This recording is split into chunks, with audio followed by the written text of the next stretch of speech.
Yo, my people, what's good? Welcome back to the channel. Welcome to Patala FC. We are depressed because of Chelsea, mainly because of football. I hope y'all are good outside of football. As Chelsea fans, every time we think about what our club is going through, I'm sure we go into a form of sadness that we can't explain to other fans, because this is the club that spent 1 billion. This is the club with the highest expected goals in the Premier League this season. But this is the club sitting in 10th in the Premier League and just lost to second division, well, the championship side, Middlesbrough. Credit to Carrick though, credit to Michael Carrick and his players, but we expected Chelsea to do a lot better. And if Cole Palmer had a better day, we would probably be having a different conversation. And if Chelsea were more clinical this entire season, we'd probably be having another chat surrounding Poch, and we'd probably be respecting him a lot more. So what's the headache? For those that saw my preview of the previous game, yes, our game against Middlesbrough, I was finding it so difficult to criticize Pochettino because I don't think Pochettino got it wrong. Even playing Cole Palmer out of position and playing him as a striker wasn't a bad decision, because Palmer found himself in the positions to actually get us in front, possibly get a hat-trick, to be honest.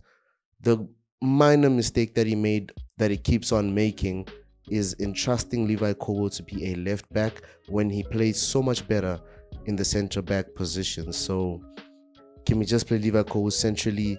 Can we play Cole Palmer in the 10 more often? And can we play Broya a lot more while he's fit?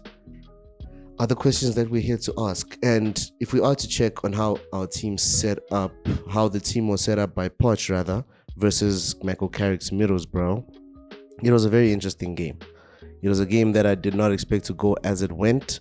Now, when the game started, the first thing that you notice is that Levi Colwill is playing out of position. The second thing that you notice is that Cole Palmer is playing the 9. And yeah, from there, we just see that, okay, they've tried to make space for Gallagher. He's tried to make space for Enzo, so Cole Palmer can't play the 10. On the other side, Hackney was the goal scorer who bullied us. Latte, Lath, and Bangura came off in the first half. Those are the only 2 substitutions that Michael Carrick made in this game, and he still got the win. In midfield, these guys were so dogged. They played a high line almost in the second half, just keeping their shape. This 3-4-3 shape that Michael Carrick trusts apparently is what they used against us in the second half, and we couldn't even get the ball beyond the final men in the back line because they kept winning the ball back in midfield due to high numbers. So overload in midfield, and we're not able to control the game. Hackney actually managed to get beyond Levi Colwill on the right side or the left side of the pitch and get into the box, and from the cutback he scored. That's it. Yeah, Levi Colwill keeps backtracking. He keeps backtracking when he's playing that position, and he's not playing it well enough for me. But this setup, this 3-4-3, this is the team that took Chelsea down. And I think we need to reevaluate how we play in midfield. We've had some chats about Enzo Fernandez. Is Enzo Fernandez really the go-to guy? Since Gallagher is indisplaceable, and with the transfer window open now, we're not getting much speculation about Gallagher leaving. So Gallagher is likely to still be the first choice in midfield in terms of doing the box-to-box. So Enzo Fernandez is who's taking the gap that Cole Palmer would take in midfield for now. But I think Poch would prefer to integrate both. It's not a train smash, but it leaves us without a striker in situations like this. Broya on the bench, because we have to make space for others. We needed a finisher in this game. We needed a striker. We needed a focal point in the box. So yeah, these are the headaches that we're bound to face. XG still remains high, so it's gonna be tricky. But to move on, and we jump into tomorrow's game, because Chelsea will be opening the weekend against Fulham. And the lineup that we hoped for against Middlesbrough should be the lineup that we get against Fulham. Please, Poch, please. With the front line of Raheem Sterling, Armando Broya, and I think Noni Madueke deserves another shout. Well, he didn't play really well against Middlesbrough, and he's likely to be benched. But for the sake of consistency and some confidence in the boy, I think he should start this game as well. Cole Palmer reverting back to what he's good at and playing the 10. The player sacrificed has to be Enzo, unfortunately. He did come off against Middlesbrough.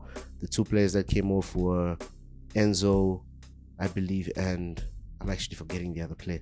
But yes, we need to play with Palmer in midfield. So with that three, Palmer, Gallagher, and Caicedo, I think we have a lot more control in midfield and just create chances for Broya. Backline could stay the same, though we don't appreciate Levi Cole playing this left back role now that Ian Matson's officially out of the team. Ben Chilwell being reintegrated slowly. The best left back option is Levi Cole, so we are likely to see him play alongside Thiago Silva, who had a good enough game against Middlesbrough, but he got embarrassed by his fellow back line. Axel Disasi and Malo Gusto. Malo Gusto also bright spark over the last few weeks, not playing badly at all. And of course, Dode Petrovic. Now, last time we played Fulham, they were in a good run of form. We were a bit on a bad run of form, but we still got a result against them at Craven Cottage. Now they visit the Bridge. It's a derby down the road, actually, the closest neighbors we have in England. So, big game for us. Big game for us. They played so well in the Carabao Cup tie against Liverpool, so it's going to be a tricky game. Both teams need a result, I believe. And Willian would definitely like to just do something against us, I believe. So it's so difficult to do scoreline predictions in a time like this. it's extremely difficult. But as Chelsea fans, we hope for wins. As much as we don't get them as often as we'd hope for, we still want to win games. And I'm thinking Chelsea get a 2-1 win at Stamford Bridge against Fulham. Clean sheets are hard to come by. Goals are hard to come by. But we move. Let's get it, y'all.